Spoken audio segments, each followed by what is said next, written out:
Erev Tov, ces paroles de Torah seront l'Ilui Nishmat, Arlet Vayavat Rachel, l'Ilui Nishmat, Eliyahu Chaim, Ben Yitzhak et Esther, Ruach Adonai Tenichenu Began Eden. Amen. Je suis en plein chiot.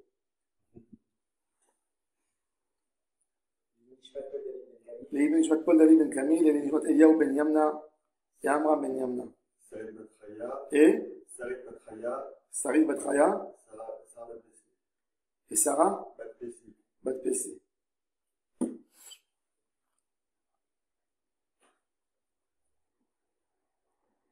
Le Rav nous a expliqué ce qu'on a parlé de ça les semaines qui ont précédé, comment les Goïms, pour essayer de pénétrer dans le cœur du Ham Israël, ils ont pris la Torah et ils l'ont liée aux valeurs universelles. C'est-à-dire, ils lui ont enlevé sa sainteté et sa grandeur. Et ils ont essayé de faire comprendre la Torah, pas avec des clés de Torah, mais tu comprends la Torah d'après Kant, d'après Freud, d'après Nietzsche, d'après d'autres, d'après Aristote. Ce qui a fait que il y a eu un vrai mélange. On a un gros mélange, même le christianisme et l'islam jonglent avec des phrases de Torah, avec des histoires bibliques, avec des phrases du Zohar. Par exemple, le Midrash nous dit qu'il y a 10 langages de prière. Le plus beau de tous, c'est Alléluia. À l'église, chaque phrase, ça se termine par Alléluia. Ils sont encore plus forts que nous. Nous, on répond Amen et ils disent Alléluia.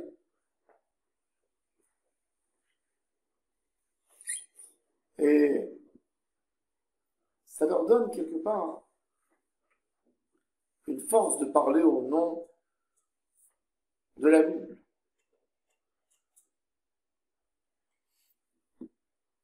Le Rav Kook essaie d'expliquer quelque chose d'incroyable.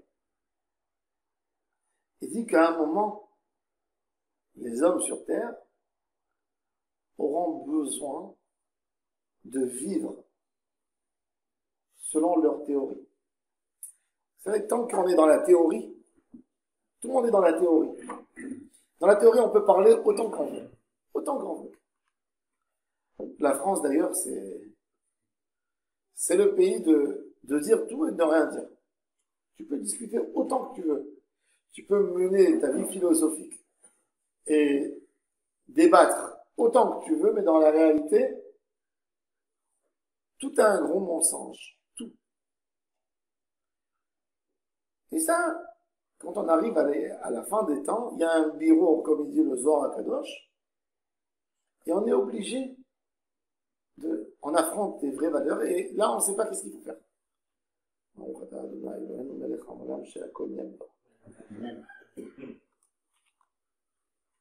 Je vous donne l'exemple le plus simple possible. L'Europe, c'était un pays qui parlait au nom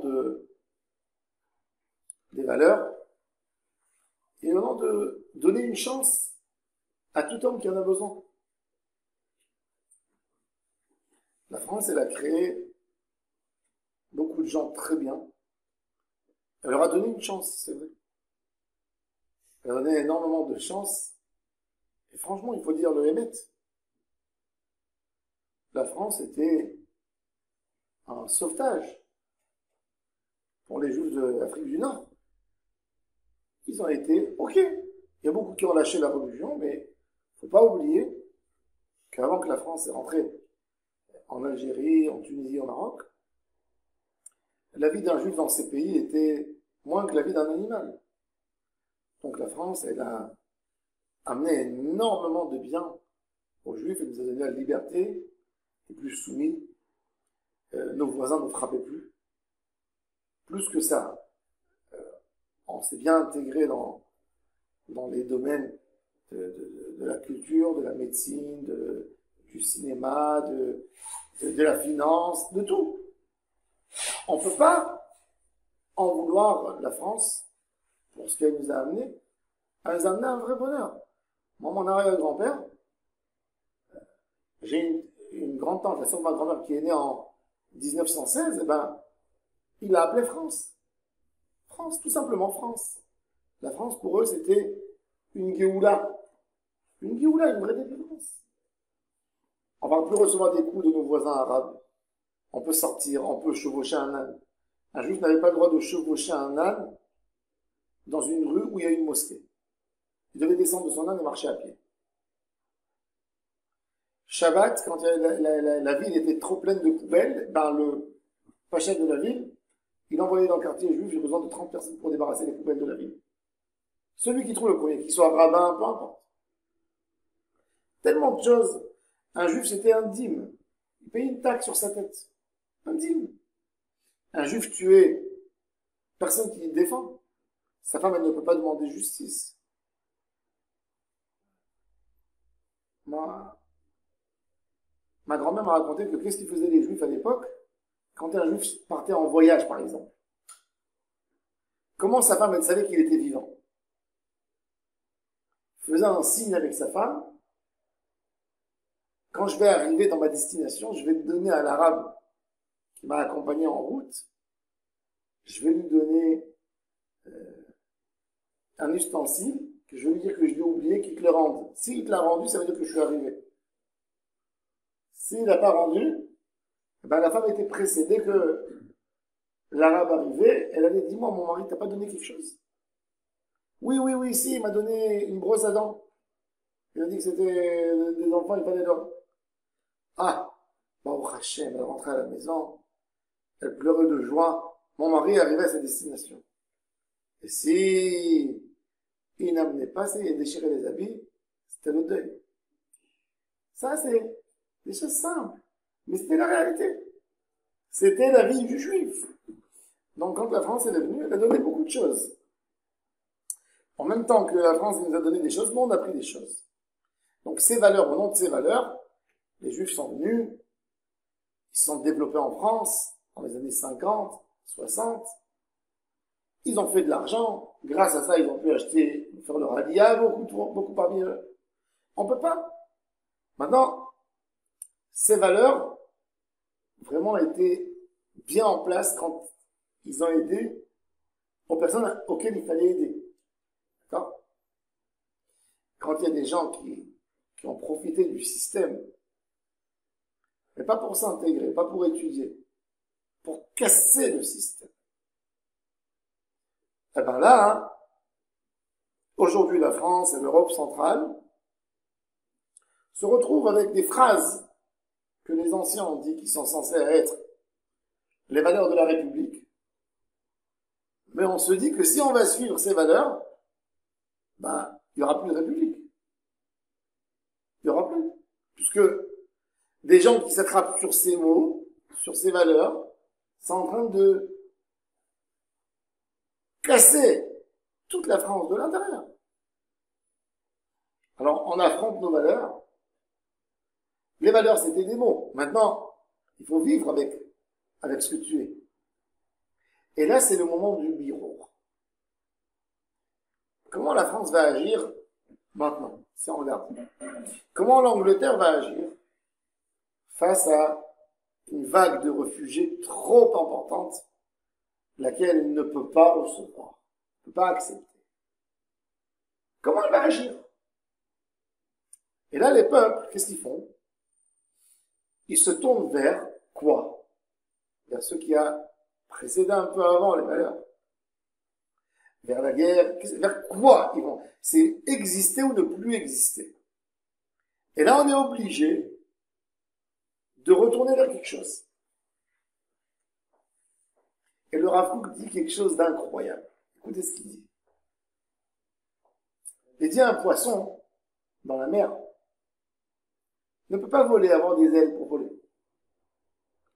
Ça peut être dans une imagination, ça peut être dans un film, où tu vois qu'un poisson sort de l'eau et tout d'un coup il commence à voler. Un lion ne peut pas être maître nageur, d'accord? Un lion ne peut pas être un marin qui a décidé de plonger dans l'eau. Il ne peut pas devenir poisson même s'il veut. Il ne peut pas. un animal domestique ne peut pas devenir un animal de la forêt, et pareil, un animal de la forêt ne peut pas devenir un animal domestique. Ça, c'est le Rav Kook qui explique. Il dit, chaque changement dans son caractère, changement radical, deviendra une catastrophe. C'est-à-dire, il va se détruire. On est bien d'accord que si un poisson a décidé d'aller se promener sur la côte, on est bien d'accord qu'il n'y a rien qui va rester de lui. Si un animal va décider à être marin, bah, il va rien rester de lui. Et là, le Rav explique qu'en fait, à un certain moment, tout le mal du monde va disparaître comment? C'est que le goy ne peut pas vivre avec Torah, avec les valeurs de la Torah, parce qu'on va lui dire, tu te prononces au nom de la Bible. Vas-y, fais la Bible, applique-la. Mais il va voir que la Bible, ou des valeurs qu'il a appliquées quelque part, qu'il a pris, et qu'il a mis sur lui, il ne peut plus vivre avec, ça le détruit. Donc il sera obligé d'abandonner l'échelle de valeurs qui s'est créée. Am Israël comprendra qu'il ne peut plus résister et habiter et vivre dans l'endroit qui n'est pas à lui. C'est ce qu'on voit aujourd'hui. Le Rav Kook a écrit ça, Première Guerre mondiale, 1915 à peu près. Il écrit ça, il est exilé de Jaffa, il est à Londres dans une petite chambre, il pleure, il est en Suisse, et il regarde Am Israël, il regarde le monde, les populations qui sont en train de bouger en Europe, les frontières qui bougent chaque soir. Un jour cette ville est allemande, l'autre jour elle est russe, bref. Et le Rav Kook dit dans ces moments-là que Am Israël a essayé de se dire, je suis poisson, mais qui peut vivre sur terre. Comme ça il s'est dit. Il dit dans la métaphore, oui, ça marche. On était dans une grande métaphore, dans un film. Il dit, le problème, c'est quand tu te réveilles du film et tu as décidé de descendre dans le monde de la réalité. Quand tu décides de dire qu'est-ce que tu es, tu comprends que tu es dans un très gros danger d'existence. Puisque ça ne te convient pas, ce modèle de vie. Ce modèle de vie ne marche pas, ne fonctionne pas. Et en fait, il explique ce que le Ramchal nous dit, comment va se passer le moment de la Géoula. Am Israël s'est dit que, vous savez, quand il y avait des croisades, ou quand il y avait des pogroms, ou quand il y avait la Shoah, aucun juif en Europe pensait qu'il pourra résister quand il est juif. Quand il y avait les nazis qui tournaient dans les rues et qui sélectionnaient, qui faisaient des rafles dans les ghettos et dans les villes, n'importe quel juif d'Europe voulait se sauver, fuir, partir aux États-Unis, s'évader. Même en Israël, mais il ne pouvait plus venir. Il n'y avait plus de bateaux qui sortaient. Donc, dans ces moments-là, plus rien. Qu'est-ce qui s'est passé depuis 1945, où la guerre s'est terminée, aux années 80, admettons. D'accord? C'est pas beaucoup d'années. C'est 35 ans. 45 à 80. Je dirais même pas 45 à 80. J'aurais dit 45 à 62. Pour moi, c'est une date. 62, c'est les Juifs d'Algérie qui viennent en France. Si on regarde, on essaye d'analyser la tête du juif. Simple. Tu poses la question simple à un juif algérien. Tu lui dis, il te dit, je peux plus rester ici, il y a le FLN, il y a les massacres, il y a un danger, il y a un risque. Je ne peux plus rester ici. Alors tu lui dis, alors ok, je comprends, l'Algérie c'est plus une solution. Tu veux partir où? Il te répond, je veux partir dans ma patrie, je veux aller en France. Tu dis, mais on est en 62, il y a moins de 20 ans, 1942, moins de ça, il y a eu 90 000 juifs déportés de France. Ou, pas déportés de Paris, dans une banlieue, déportés à Auschwitz, morts. Tu veux partir dans un pays où on a déporté 90 000 de tes frères. Vous savez comment ça résonne? Comment on raisonne? C'est un accident. Ça va plus se reproduire. C'est comme si, ça veut dire au moment même, c'est comme si vous me dites maintenant, tu vois le Hamas, c'est un accident, ils ont été dirigés ce mouvement par Sinwar, il était fou. On peut faire avec eux, il y a des bons parmi eux. Mais, est-ce que vous croyez que cette folie ne sera pas dite dans 10 ans? Oui, elle sera dite. Parce que l'être humain, il a une mémoire plus petite que celle de l'oiseau. Trop petite, peu importe quelle personne. Mais la fin des temps, quand on arrive à la fin des temps, au tikkun du monde, l'homme est obligé de vivre ce qu'il a dit. Tu as décidé que tu crois dans certaines valeurs, la réalité va t'obliger à te comporter selon ce que tu as dit tout le temps. Aujourd'hui, la France est obligée d'investir des milliards au nom de la liberté. C'est-à-dire la France aujourd'hui verse des milliards d'allocations familiales, sécurité sociale. Vous pensez que la France n'est pas moderne? Si la France veut chercher quelqu'un, elle le trouve en 24 heures. Si elle veut. Mais il y a la loi de la démocratie qui dit que quand la personne il a déclaré ça et ça, tu ne peux pas lui fouiller. Faut le croire. Ce sont des valeurs. À l'époque, elles étaient magnifiques. C'était pour trouver une liberté de ce qui attrapait la personne. Ça veut dire de dire, tu me fouilles pas, je t'appartiens pas, j'ai ma vie, j'ai mon droit de faire ce que je veux, j'ai mon droit de me comporter, tant que je n'ai pas enfreint, tant que je n'ai pas forcé le lieu public, tu n'as pas à me toucher. C'était des règles exceptionnelles à l'époque qui donnaient, en fait, la liberté à tout homme de s'exprimer. Dans ce cadre, aujourd'hui, sous ce cadre, alors la France, pour garder ses valeurs, admettons que le dégât était 100 millions d'euros par an, ça vaut le coup de dire égalité, liberté, fraternité. Ça vaut le coup. Le drapeau français, il a un prix. Le tricolore, il a un prix, monsieur. Mais quand ces valeurs, elles coûtent la moitié du budget de l'État, je ne peux pas rentrer parce que c'est ta liberté. Je ne peux pas fouiller, je ne peux pas rentrer dans un HLM pour voir qui c'est qui est là. Je ne peux pas fouiller, je ne peux pas forcer sans avoir une preuve. Là, tu es en discussion déjà avec tes valeurs, et tu te dis, quoi, 100 ans, c'est bon rien. Je vais continuer, mais si je continue, je me détruis. Je m'auto-détruis. Ça, à ce moment-là, cet accident, il va faire que les Français ne pourront plus vivre avec les autres. Les Juifs ne pourront plus vivre avec eux, et c'est ce qui va faire la guerre de Gog et Magog. La tolérance, elle sera finie parce que la tolérance va menacer tout homme tolérant. À un moment, les gens ils vont dire, hélas, ils vont prendre des couteaux, et ils vont sortir dehors. Parce que ça sera plus supportable.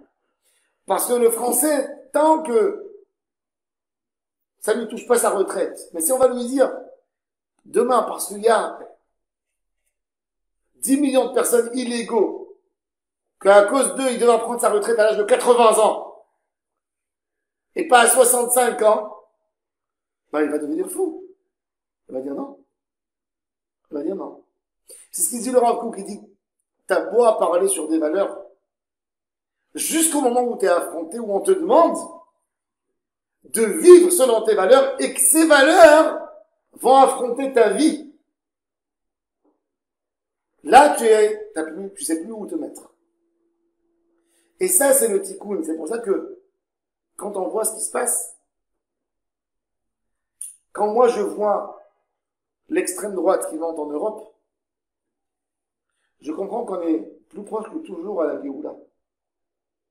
Quand je comprends que, dans des pays comme la France, T'as des gens qui te disent dans le truc des élections, ben, si je vais monter au pouvoir, tout celui qui a une double nationalité, je le mets dehors.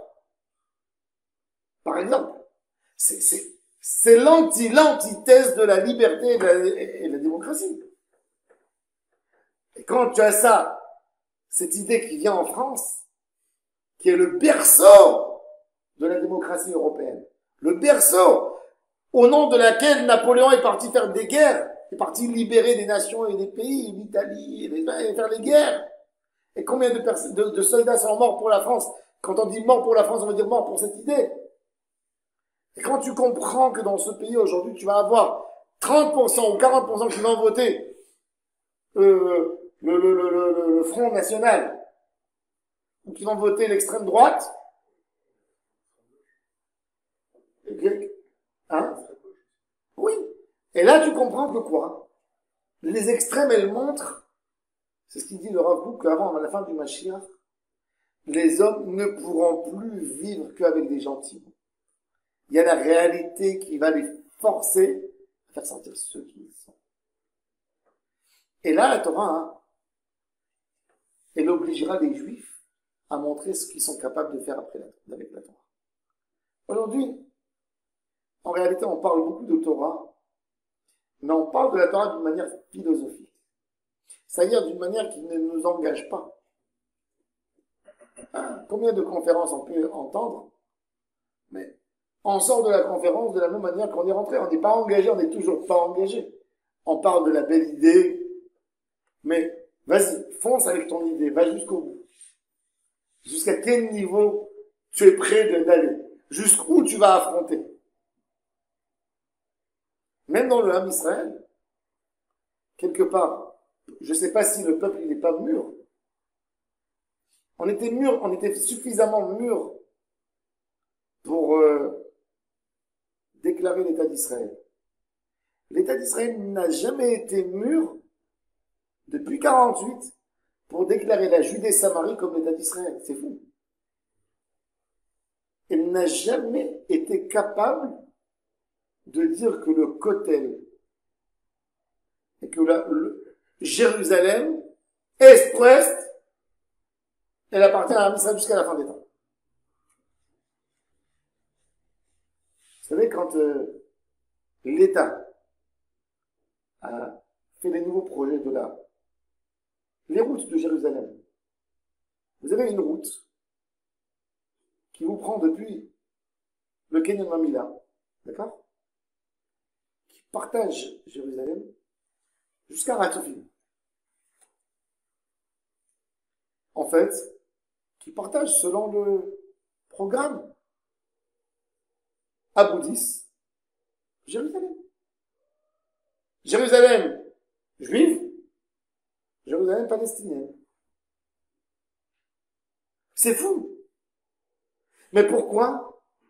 Parce que c'était pas encore le moment de la Géoula. Et là, à quel moment nous force à prendre des décisions, à ne plus pouvoir parler. On parle d'un sionisme, d'un amour d'Eretz Israël, mais qu'est-ce qu'on est en train de faire? Est-ce on est prêt de se battre? On n'est plus les gens, en 48, ils sont venus prendre un pistolet. Ils ont dit, je suis prêt de mourir pour que mes enfants ne passeront pas d'une deuxième fois la Shoah. Non. Il y a eu ça un peu. Il y a eu un réveil le 7 octobre. Et tous ces héros qui sont battus pour que nous, on puisse vivre notre vie, c'est incroyable, cette Messirut Nefesh. Mais en même temps, on voit comment Akadosh Baruch Hu essaie de pousser le Ham Israël à prendre notre décision, parce que tant que Israël parle, Israël aujourd'hui, elle se vante dans le monde, elle essaie de demander le soutien de l'Europe et de l'Occident en disant, vous avez le seul pays démocrate du Proche-Orient, c'est nous. Soutenez le seul pays de la démocratie. Et l'égoïme autour de nous, l'égoïme de l'Occident, même nos amis, d'accord? Comme Biden, ils disent, vous êtes tout sauf démocrate. La preuve, regardez ce que vous faites à Gaza. On vous soutient parce que on a d'autres comptes. Parce que quelque part, ça les arrange à eux aussi. Ça les arrange parce que, de la même manière que les États-Unis ne veulent pas voir la Chine se développer, le Français ne veut pas avoir, avec tout ce qu'il dit qu'il est tolérant, il n'est pas capable de voir que celui qui lui prend ses places dans les hôpitaux et tout ça, c'est des Arabes. Pas capable. Donc on parle on vit tous dans un gros mensonge, où la vérité, tout le monde la connaît, où on se prononce dans les chambres. Oui, tu sais, je suis avec toi. Mais tu sais bien que je peux pas le dire. Tout le monde se voit la face, mais tout le monde connaît. Et tout le monde a le jeu du mensonge. Et en même temps, même nous, dans la Avodat Hashem, on se ment. Un juif, s'il aurait été Yerei Shamayim, si tu dis que sur les 613 mitzvot de la Torah, du fait que tu n'as pas un Beth Amikdash, tu en perds 250. 250, tu perds. Chaque jour, tu perds 250 mitzvot de la Torah. Tu perds. Tu ne peux pas les appliquer. Tu ne veux pas les appliquer. Tu cherches quoi? Tu attends quoi? Non, on va attendre. Le monde n'est pas mûr. Mais le monde sera encore moins mûr demain. Tu attends quoi? Tu te vois la face. Tu n'oses pas dire la vérité. Tu n'oses pas dire la vérité. Et c'est ce qu'il dit le Rav Kook, il dit que quand quelqu'un, il se voile la face, c'est le plus grand danger. Il y a des petites choses. Des fois, un homme, il se dit, je suis pas bien dans un travail, d'accord? Je suis pas bien. Je suis pas bien dans mon boulot. Mais il se dit, il est en train de travailler, et puis à un moment, quand il se lève pour prendre santé, il se lève, il revient vers sa chaise, il dit, oh, est-ce que je suis pas bien ici? Je me sens pas bien. Le soir, il rentre à la maison, et il s'assoit, il fait, oh! Ça lui dit, qu'est-ce qui se passe? Qu'est-ce qui se passe? Tu sais, mon travail, je l'aime pas. Et je te rappelle rien qu'une chose. Tu étais là 8 mois à la maison, tu grimpais sur l'avion quand tu bossais pas. Et je te rappelle que, grâce à Dieu, suite à ton travail, on paye nos crédits. On peut payer aux enfants les études. Oui, t'as raison, j'ai rien dit. Ça, on connaît tous. Tout le monde parmi nous, on connaît ça. Que ce soit dans le travail professionnel, que ce soit dans le couple, que ce soit avec des amis, que ce soit avec tout. On connaît tous. La réalité est plus forte. Mais quelque part, on n'aime pas, on veut pas, on n'est pas satisfait. Alors, on va essayer Alors maintenant, si on va oser un peu plus, je fais avec vous un exercice. On va oser un peu plus. On va aller chez notre entrepreneur. On va lui dire, je peux avoir une discussion avec vous, s'il vous plaît? Oui, bien sûr. Vous savez, monsieur, je travaille ici, mais je vous remercie que vous m'avez accepté, mais je vous dis une vérité, je suis pas content du tout ici. Il va vous dire, qu'est-ce que je peux améliorer? Je sais pas franchement, mais je peux vous dire que je sens tous les jours un dégoût. Qu'est-ce qu'il va vous dire? Je suis désolé pour vous. Moi non plus, je veux pas de quelqu'un qui n'est pas content chez moi.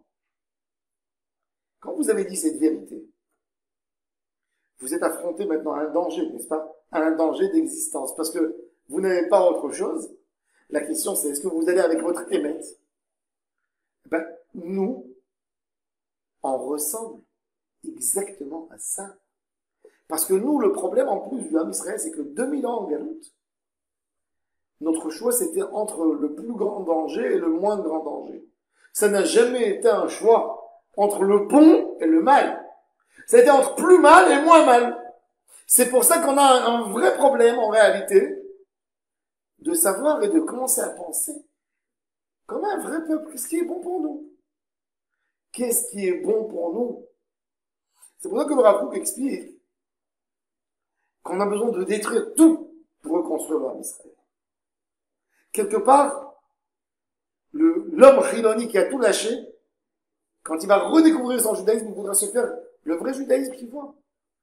Et c'est ce qui nous, malheureusement, nous fait tourner la tête quand on entend des vérités. Vous savez, quand on voit des Baalei Tchouva qui vont à fond, très fort, qui sont allumés, qui s'allument, tout d'un coup, le gars, il est parti, il a envoyé son fils, parce que son fils lui faisait des problèmes à la maison, il est parti quelques jours à la yeshiva, et venu, son père lui a dit, je vais faire des PO, je vais faire ça, tu vois. Le père, il a dit, mais je t'ai pas envoyé pour ça, je t'ai envoyé que pour le caméra. Il a compris que, il a envoyé son fils pour avoir un peu de calme à la maison, mais en fait, l'enfant, il va dans l'autre extrême. Maintenant, l'enfant, il va poser des vraies questions à son père.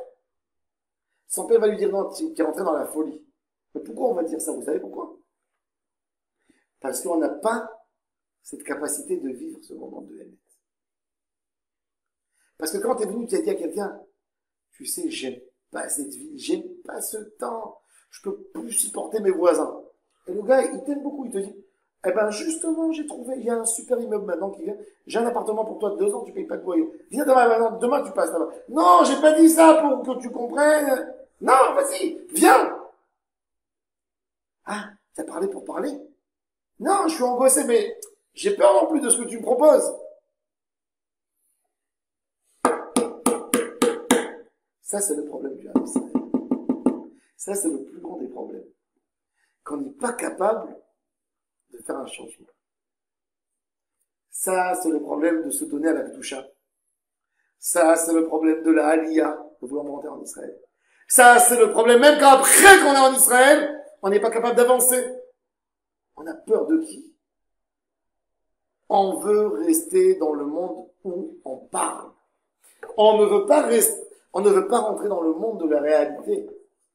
On ne veut pas rentrer dans le monde de l'action où on est obligé d'agir selon ce qu'on a dit. Et le Rav Kook nous dit de ça dépendra la Géoula. Il dit qu'à la fin, on est obligé, le poisson qui a dit qu'il est capable de voler, eh ben, il sera obligé d'essayer de prendre des ailes et de commencer à voler. Mais ça lui fera une catastrophe parce qu'il va mourir quand il va voler. L'oiseau qui vole, qui a décidé d'être marin, eh ben, qui a dit qu'il est capable, eh ben, il devra rentrer dans l'eau. Et c'est ça où les valeurs des goïms vont tomber. Tout le monde mensonge qu'ils ont fait, c'est là-bas où il va se détruire. Ils vont arriver à un moment où ils seront obligés d'aller selon la théorie qu'eux, ils ont développé tout le temps, mais qui était par cœur, qui ne les engageait en rien du tout. C'est là où, où ils vont tomber. Et c'est là où le Ham Israël doit se préparer maintenant à montrer au monde comment, lui, c'est le seul que le langage de la Torah, les mitzvot de la Torah, et sont capables de proposer aux gens pour vivre sans se casser la figure. Parce que toutes les valeurs qui étaient dites, elles ne tiennent pas la route. Parce qu'elles ne sont pas divines.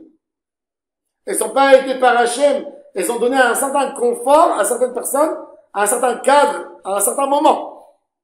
Elles ne peuvent pas rester pour toujours. C'est que la Torah qui est netzach, qui reste jusqu'au bout, qui est capable de donner. On arrive là, jeudi, à la Iloula de Rabbi Shimon Bar Yochai. La Gemara nous raconte qu'il y a eu un certain moment terrible du point de vue des Romains, où sont réunis à Yavne, au sud du pays, les rabbanim de la génération. Il y avait là-bas le Rav de Rabbi Shimon Bar Yochai, Rabbi Akiva, Rabbi Yehuda, Rabbi Yossé, Kerem Beyavne. Et il y a un Rav qui se lève, le plus vieux de tous, et ils disent, malheureusement, on est en train de vivre un moment d'enfer où la Torah est en train de s'oublier du peuple juif. Et il a dit, et ça ne restera pas que à ce niveau, ça va descendre encore et encore. Atida à Torah jetishtaker mi-Israël. Comme ça ils disent. Alors les rabbins commencent à pleurer, ils disent, le but de cette réunion, c'est de trouver plusieurs mitzvot folkloriques qui vont rester à tout prix chez le Ham Israël.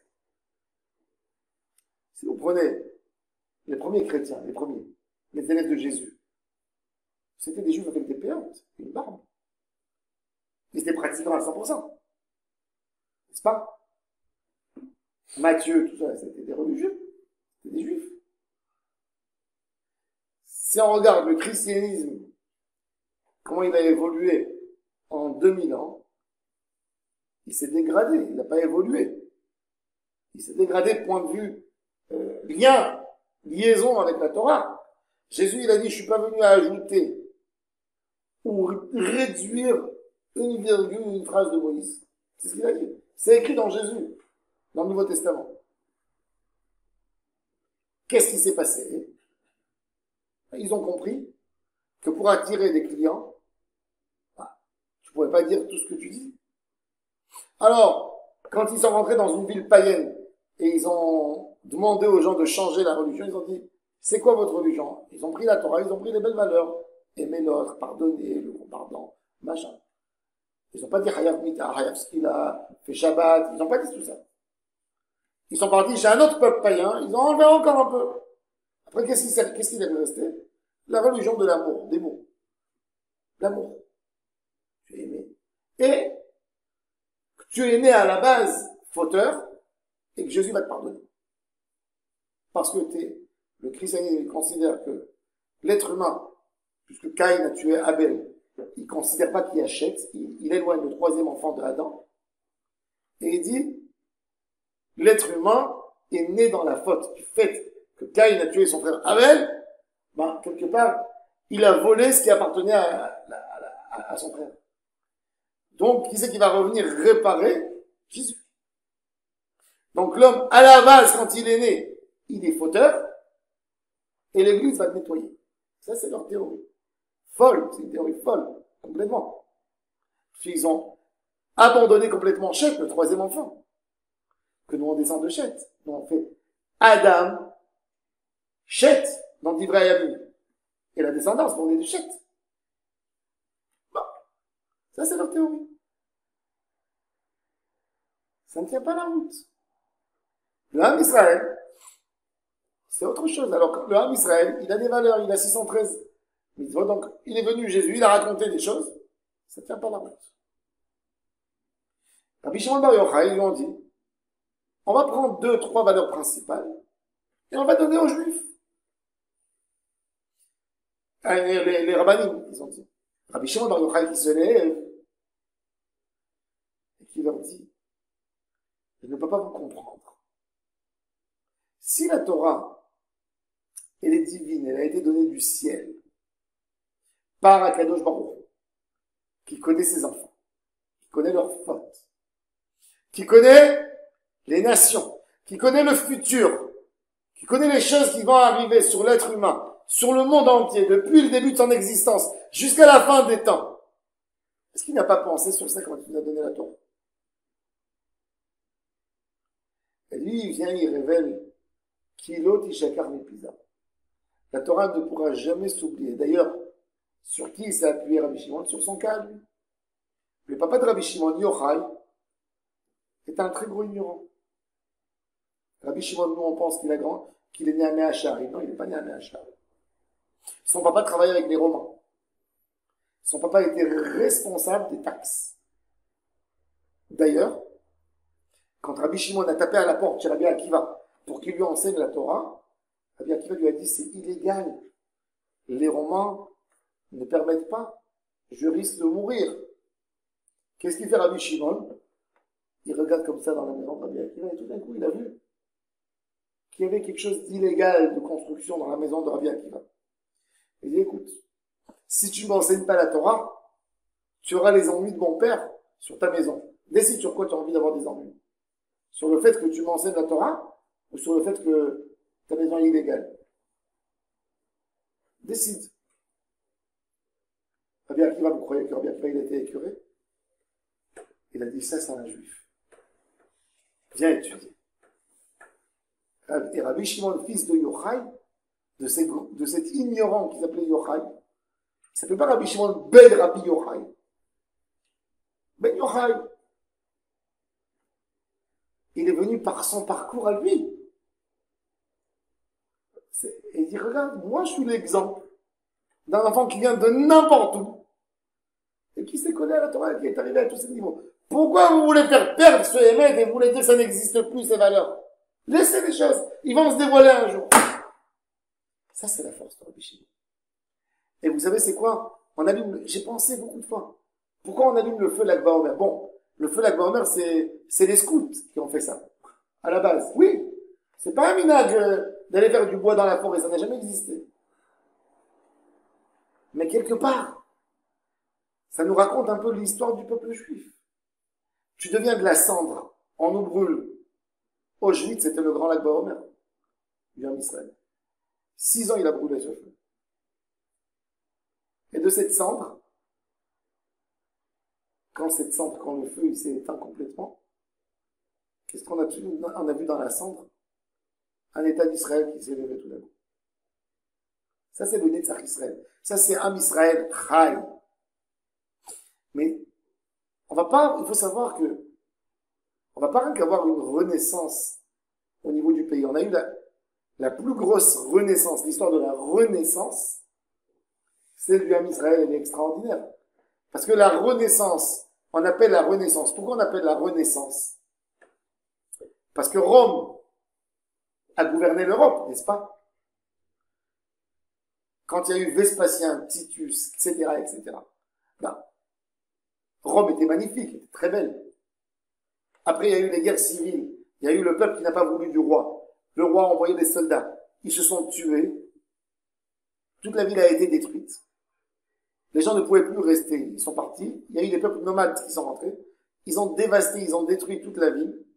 Donc, depuis l'année 500, d'accord, jusqu'à l'année 1400, ben, ils ont pris quand un paysan décidait de s'installer sur Rome, ben, il prenait des pierres, des grands monuments historiques incroyables, du Colosseum, etc. Et il les a mis dans sa maison. Ils ont pris toutes les poutres, ils ont pris tous les métaux, le bronze, les statues, pour en faire de ça des armes, des casseroles.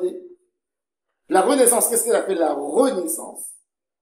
Elle a redécouvert la grande culture helléniste, romaine qu'il y avait avant, et on a rebâti des beaux bâtiments comme avant. Ça, c'est la Renaissance. On est rené de nouveau. Renaissance. Mais ça a existé. C'est-à-dire, quand vous allez en Israël dans un site archéologique, ben vous devez avoir beaucoup, beaucoup d'imagination.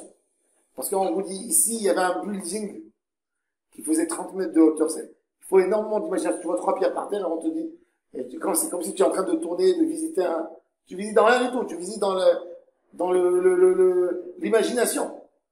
Quand tu vas en Italie, tu vois, ça c'est un temple romain de 2000 ans, ça c'est la rue, là où il marchait, tu vois le portail de Vespasien, de Titus, tu vois des choses, mais là tu vois rien. On te raconte des histoires.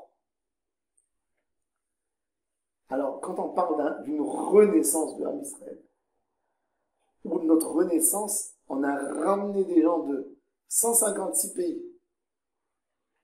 On les a mis ici en Israël, et Ham Israël est rené de nouveau.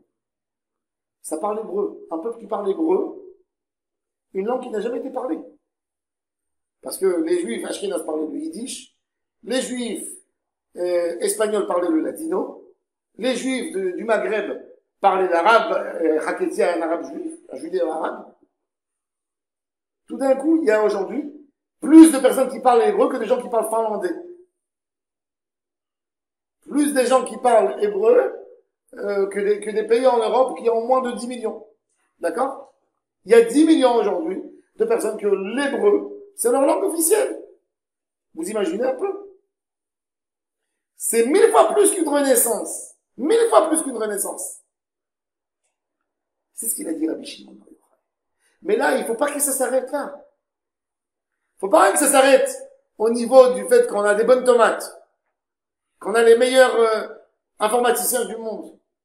Il faut que ça devienne plus grand, qu'on commence à parler de nos valeurs, obtenir la fierté de notre Torah. Ne pas avoir peur de parler de Beth Amikdash. Beth Amikdash, c'est pas un gros mot. Beth Amikdash. Mashiach, c'est pas un gros mot. Même que les goïs nous considèrent comme des tarés. Quand on parle d'un temple, ben, ils peuvent dire juste que, ils ont dit 2000 ans qu'on était tarés. Et qu'on n'allait jamais avoir notre pays. Et on l'a eu. Ben, il faut continuer. C'est ce que le rappelle. Parce qu'en réalité, eux, ils seront obligés d'arrêter avec leur philosophie, la langue où ils nous ont attaqués.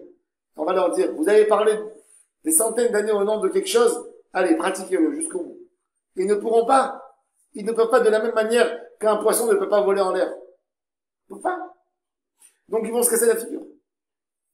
Et là, la Torah elle va montrer que elle, ce qu'elle a dit, c'est ce qu'elle a dit depuis, ce qui était à l'époque de Moshe, pourra faire vivre l'humanité. Ça devient, là viendra le tikkun du Hamas. Baruch Adonai l'Olam, Amen.